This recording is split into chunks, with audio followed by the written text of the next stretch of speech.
RSS ಚಟುವಟಿಕೆಗೆ ಪರೋಕ್ಷವಾಗಿ ಮೂಗುದಾರವನ್ನು ಹಾಕಿರುವ ವಿಚಾರಕ್ಕೆ ಸಂಬಂಧಪಟ್ಟಂತೆ ನಮಗೆ ಬಿಜೆಪಿ ಸಂಘ ಸಂಸ್ಥೆ ಟಾರ್ಗೆಟ್ ಅಲ್ಲ. ಎಲ್ಲ ಧರ್ಮದವರು ಒಂದೇ ಕಾನೂನನ್ನ ಪಾಲನೆ ಮಾಡಬೇಕು. ಎಲ್ಲ ಧರ್ಮದವರಿಗೂ ಇರೋದು ಒಂದೇ ಕಾನೂನು. ಹೀಗಂತ ಬೆಂಗಳೂರಲ್ಲಿ ಸಚಿವ ಪ್ರಿಯಾಂಕ್ ಖರ್ಗೆ ಪ್ರತಿಕ್ರಿಯೆ ನೀಡಿದ್ದಾರೆ. ನಾನು ಮನವರಿಕೆ ಮಾಡಿದ್ದ ಹಾಗೆ ತೀರ್ಮಾನ ಆಗಿದೆ. ಯಾವುದೇ ಸಂಘ ಸಂಸ್ಥೆಗಳನ್ನು ನಿಯಂತ್ರಣ ಮಾಡಲ್ಲ ಅಂತ ಪ್ರಿಯಾಂಕ್ ಖರ್ಗೆ ಅವರು ಪ್ರತಿಕ್ರಿಯೆ ಕೊಟ್ಟಿದ್ದಾರೆ. ಕ್ಯಾಬಿನೆಟ್ನಲ್ಲಿ ನಾನೇನು ಸಲಹೆ ಕೊಟ್ಟಿದ್ದೆ ಅಥವಾ ಮಾನ್ಯ ಮುಖ್ಯಮಂತ್ರಿಗಳಿಗೆ ಏನು ಮನವರಿಕೆ ಮಾಡಿಕೊಂಡಿದ್ದೆ, ಅದ್ರ ಬಗ್ಗೆ ಚರ್ಚೆ ಆಯಿತು. ಅದ್ರ ಬಗ್ಗೆ ಹೆಚ್ಚಿನ ಮಾಹಿತಿ ತಮಗೆ ಕಾನೂನು ಸಚಿವರು ಬ್ರೀಫಿಂಗ್ನಲ್ಲಿ ಕೊಡ್ತಾರೆ. ಸಾರ್ವಜನಿಕ ಆಸ್ತಿ ಅಂದರೆ ಪಬ್ಲಿಕ್ ಪ್ಲೇಸಸ್ನಲ್ಲಿರ್ಬೋದು, ಸರ್ಕಾರಿ ಶಾಲೆಗಳಲ್ಲಿ, ಕಾಲೇಜ್ಗಳಲ್ಲಿ, ಆವರಣಗಳಲ್ಲಿ ಅಥವಾ government owned institutions and aided ಇನ್ಸ್ಟಿಟ್ಯೂಷನ್ಸ್ನಲ್ಲಿ ಏನು ನಾವು ನಿಯಮಗಳು ತರಬೇಕು, ಆ ನಿಯಮಗಳನ್ನು ಹೋಮ್ ಡಿಪಾರ್ಟ್ಮೆಂಟವರು, ಲಾ ಡಿಪಾರ್ಟ್ಮೆಂಟವರು ಮತ್ತು ಎಜುಕೇಷನ್ ಡಿಪಾರ್ಟ್ಮೆಂಟ್ದವರು ಏನು ಹಿಂದೆ ಕೆಲವು ಆದೇಶ. ಮತ್ತಷ್ಟು ಮಾಹಿತಿಯನ್ನು ಕೊಡೋದಕ್ಕೆ ನಮ್ಮ ಪೊಲಿಟಿಕಲ್ ರಿಪೋರ್ಟರ್ ಸುರೇಶ್ ನೇರ ಸಂಪರ್ಕದಲ್ಲಿ ಜಾಯ್ನ್ ಆಗಿದ್ದಾರೆ. ಸುರೇಶ್, ಏನು ಉದ್ದೇಶ, ಏನು ಪ್ರಮುಖವಾದಂಥ ಕಾರಣ ಕಡಿವಾಣ ಹಾಕೋದಕ್ಕೆ? ಯಾಕೆಂದ್ರೆ ಬಾಬು ಬಹಳ ಸ್ಪಷ್ಟವಾಗಿದೆ. ಕಳೆದ ಒಂದು ವಾರಗಳಿಂದಾನು ಕೂಡ ಒಂದು ದೊಡ್ಡ ಮಟ್ಟದಲ್ಲಿ ಗುಸುಗುಸು ಚರ್ಚೆಗಳು, ಸಾಕಷ್ಟು ಪರ ವಿರೋಧ ಅಭಿಪ್ರಾಯಗಳು ವ್ಯಕ್ತ ಆಗ್ತಾ ಇತ್ತು.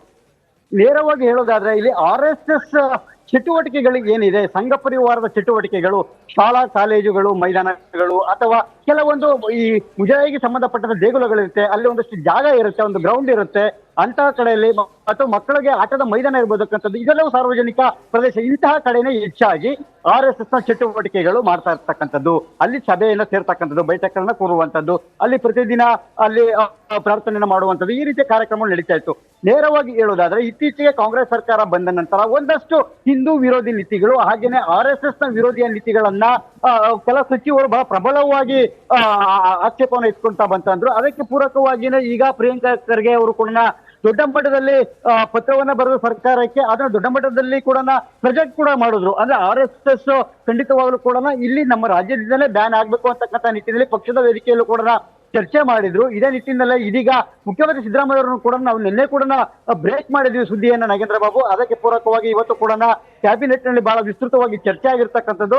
ಅದರ ಅಂತಿಮವಾಗಿ ಈಗ ಕ್ಯಾಬಿನೆಟ್ ತೀರ್ಮಾನವನ್ನು ತೆಗೆದುಕೊಂಡಿರ್ತಕ್ಕಂಥದ್ದು, ಸಾರ್ವಜನಿಕ ಸ್ಥಳಗಳಲ್ಲಿ ಪಬ್ಲಿಕ್ ಪ್ರಿಮಿಲೆನ್ಸ್ ಏನಿದೆ ಪ್ರಿಮಿಸಸ್ ಅಲ್ಲಿ, ಅಲ್ಲಿ ಎಲ್ಲಿಯೂ ಕೂಡ ಯಾವುದೇ ರೀತಿಯ ಅಂದ್ರೆ ಅನುಮತಿ ಇಲ್ಲದೆ, ಪೂರ್ವಾನುಮತಿ ಇಲ್ಲದೆ ಯಾವುದೇ ಕಾರ್ಯಕ್ರಮಗಳನ್ನ, ಚಟುವಟಿಕೆಗಳನ್ನ ಮಾಡಬಾರದು ಅಂತಕ್ಕಂತಹ ಬಹಳ ಸ್ಪಷ್ಟವಾದಂತಹ ಒಂದು ಆದೇಶವನ್ನ ಹೊರಡಿಸೋದಕ್ಕೆ ಸರ್ಕಾರ ಇವತ್ತಿನ ತೀರ್ಮಾನಕ್ಕೆ ಕ್ಯಾಬಿನೆಟ್ ನಲ್ಲಿ ತೀರ್ಮಾನ ತೆಗೆದುಕೊಂಡಿರ್ತಕ್ಕಂಥದ್ದು.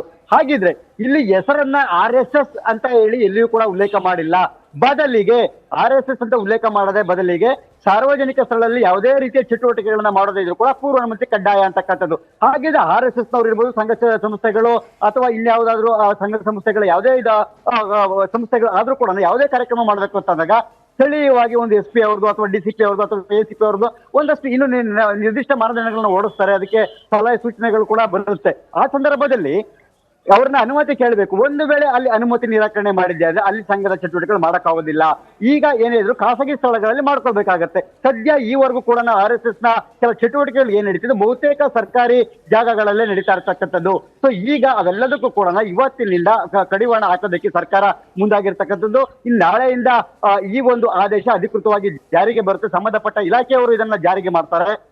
ಈಗ ಇರ್ತಕ್ಕಂಥದ್ದು ಸರ್ಕಾರ ನೋಡಿ ಎಷ್ಟು ಜಾಣ ನಡೆಯನ್ನು ಅನುಸರಿಸ್ತಂತಂದ್ರೆ, ಕೇರಳ ಹಾಗೆ ತಮಿಳುನಾಡು ಮಾದರಿಯಲ್ಲಿ ಯಾವ ರೀತಿ ಇತ್ತು ಅದೇ ರೀತಿಯಾಗಿನೇ 2013ರಲ್ಲೂ ಕೂಡ ಒಂದು ಆದೇಶ ಇತ್ತು. ಆ ಆದೇಶವನ್ನೇ ಏನೋ ಜಗದೀಶ್ ಶೆಟ್ಟರ್ ಮುಖ್ಯಮಂತ್ರಿಗಳಾಗಿದ್ರು ಆಗ ಒಂದು ಆದೇಶವನ್ನ ಹೊರಡಿಸಿದ್ರು ಅಂದಿನ ಸಂದರ್ಭಕ್ಕೆ ಅನುಗುಣವಾಗಿ.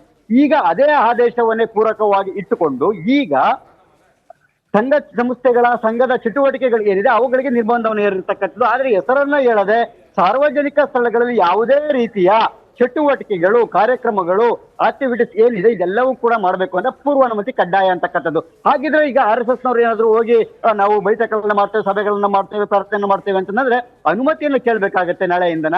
ಈ ಅನುಮತಿಗೆ ಕೊಟ್ಟರೆ ಓಕೆ, ಕೊಡದೇ ಇದ್ರೆ ಅಲ್ಲಿ ಈಗ ಈವರೆಗೂ ಏನ್ ನಡ್ಕೊಂಡ್ ಬರ್ತಿತ್ತು ಅದ್ಯಾವುದು ಕೂಡ ಇರೋದಿಲ್ಲ. ಸೊ ಈ ರೀತಿಯಾಗಿ ಪರೋಕ್ಷವಾಗಿ ಅಂದ್ರೆ RSS ನ ಹೆಸರನ್ನ ಹೇಳದೆ ದೊಡ್ಡ ಮಟ್ಟದಲ್ಲಿ ವಿವಾದಗಳನ್ನ ಮೈಮೇಲೆ ಎಳೆದುಕೊಳ್ಳದೆ ಬಹಳ ಸೂಕ್ಷ್ಮವಾಗಿ 2013 ಅಂದಿನ ಬಿಜೆಪಿ ಸರ್ಕಾರ ಮಾಡಿದಂತ ಆದೇಶವನ್ನೇ ಈಗ ಅದನ್ನ ಪೂರಕವಾಗಿ ಇಟ್ಟುಕೊಂಡು ಈ ಒಂದು ಸ್ವಲ್ಪ ಕೆಲ ಮಾರ್ಪಾಡುಗಳನ್ನ ಮಾಡುವ ಮೂಲಕ ಈ ಆದೇಶವನ್ನು ಹೊರತಿರ್ತಕ್ಕಂಥದ್ದು.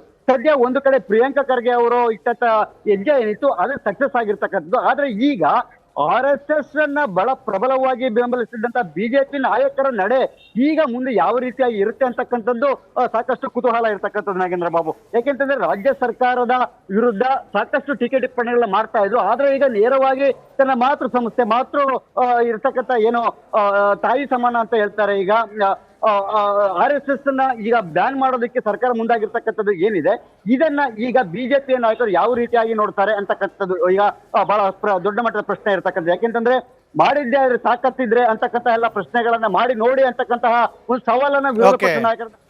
Okay, thank you Suresh. RSS ಚಟುವಟಿಕೆಗೆ ಪರೋಕ್ಷವಾಗಿ ಮೂಗುದಾರವನ್ನ ಹಾಕಿರುವ ವಿಚಾರಕ್ಕೆ ಸಂಬಂಧಪಟ್ಟಂತೆ ನಮಗೆ ಬಿಜೆಪಿ ಸಂಘ ಸಂಸ್ಥೆ ಟಾರ್ಗೆಟ್ ಅಲ್ಲ.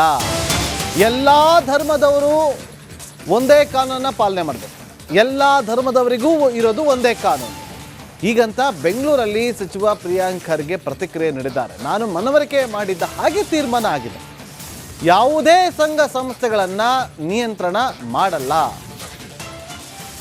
ಅಂತ ಪ್ರಿಯಾಂಕ್ ಖರ್ಗೆ ಅವರು ಪ್ರತಿಕ್ರಿಯೆ ಕೊಟ್ಟಿದ್ದಾರೆ. ಕ್ಯಾಬಿನೆಟ್ನಲ್ಲಿ ನಾನೇನು ಸಲಹೆ ಕೊಟ್ಟಿದ್ದೆ ಅಥವಾ ಮಾನ್ಯ ಮುಖ್ಯಮಂತ್ರಿಗಳಿಗೆ ಏನು ಮನವರಿಕೆ ಮಾಡಿಕೊಂಡಿದೆ ಅದ್ರ ಬಗ್ಗೆ ಚರ್ಚೆ ಆಯಿತು. ಅದ್ರ ಬಗ್ಗೆ ಹೆಚ್ಚಿನ ಮಾಹಿತಿ ತಮಗೆ ಕಾನೂನು ಸಚಿವರು ಬ್ರೀಫಿಂಗ್ನಲ್ಲಿ ಕೊಡ್ತಾರೆ. ಸಾರ್ವಜನಿಕ ಆಸ್ತಿ ಅಂದರೆ ಪಬ್ಲಿಕ್ ಪ್ಲೇಸಸ್ನಲ್ಲಿರ್ಬೋದು, ಸರ್ಕಾರಿ ಶಾಲೆಗಳಲ್ಲಿ, ಕಾಲೇಜ್ಗಳಲ್ಲಿ, ಆವರಣಗಳಲ್ಲಿ ಅಥವಾ government owned institutions and aided ಇನ್ಸ್ಟಿಟ್ಯೂಷನ್ಸ್ನಲ್ಲಿ ಏನು ನಾವು ನಿಯಮಗಳು ತರಬೇಕು ಆ ನಿಯಮಗಳನ್ನು ಹೋಮ್ ಡಿಪಾರ್ಟ್ಮೆಂಟವರು, ಲಾ ಡಿಪಾರ್ಟ್ಮೆಂಟವರು ಮತ್ತು ಎಜುಕೇಷನ್ ಡಿಪಾರ್ಟ್ಮೆಂಟ್ದವರು ಏನು ಹಿಂದೆ ಕೆಲವು ಆದೇಶ. ಮತ್ತಷ್ಟು ಮಾಹಿತಿಯನ್ನು ಕೊಡೋದಕ್ಕೆ ನಮ್ಮ ಪೊಲಿಟಿಕಲ್ ರಿಪೋರ್ಟರ್ ಸುರೇಶ್ ನೇರ ಸಂಪರ್ಕದಲ್ಲಿ ಜಾಯ್ನ್ ಆಗಿದ್ದಾರೆ. ಸುರೇಶ್, ಏನು ಉದ್ದೇಶ, ಏನು ಪ್ರಮುಖವಾದಂಥ ಕಾರಣ ಕಡಿವಾಣ ಹಾಕೋದಕ್ಕೆ? ಯಾಕೆಂದ್ರೆ ಬಾಬು ಬಹಳ ಸ್ಪಷ್ಟವಾಗಿದೆ. ಕಳೆದ ಒಂದು ವಾರಗಳಿಂದಾನು ಕೂಡ ಒಂದು ದೊಡ್ಡ ಮಟ್ಟದಲ್ಲಿ ಗುಸುಗುಸು ಚರ್ಚೆಗಳು, ಸಾಕಷ್ಟು ಪರ ವಿರೋಧ ಅಭಿಪ್ರಾಯಗಳು ವ್ಯಕ್ತ ಆಗ್ತಾ ಇತ್ತು. ನೇರವಾಗಿ ಹೇಳೋದಾದ್ರೆ ಇಲ್ಲಿ RSS ಚಟುವಟಿಕೆಗಳಿಗೆ ಏನಿದೆ, ಸಂಘ ಪರಿವಾರದ ಚಟುವಟಿಕೆಗಳು, ಶಾಲಾ ಕಾಲೇಜುಗಳು, ಮೈದಾನಗಳು ಅಥವಾ ಕೆಲವೊಂದು ಈ ಮುಜರಾಯಿಗೆ ಸಂಬಂಧಪಟ್ಟಂತ ದೇಗುಲಗಳಿರುತ್ತೆ, ಅಲ್ಲಿ ಒಂದಷ್ಟು ಜಾಗ ಇರುತ್ತೆ, ಒಂದು ಗ್ರೌಂಡ್ ಇರುತ್ತೆ, ಅಂತಹ ಕಡೆಯಲ್ಲಿ ಅಥವಾ ಮಕ್ಕಳಿಗೆ ಆಟದ ಮೈದಾನ ಇರಬಹುದಕ್ಕಂಥದ್ದು ಇದೆಲ್ಲವೂ ಸಾರ್ವಜನಿಕ ಪ್ರದೇಶ. ಇಂತಹ ಕಡೆನೇ ಹೆಚ್ಚಾಗಿ RSS ನ ಚಟುವಟಿಕೆಗಳು ಮಾಡ್ತಾ ಇರ್ತಕ್ಕಂಥ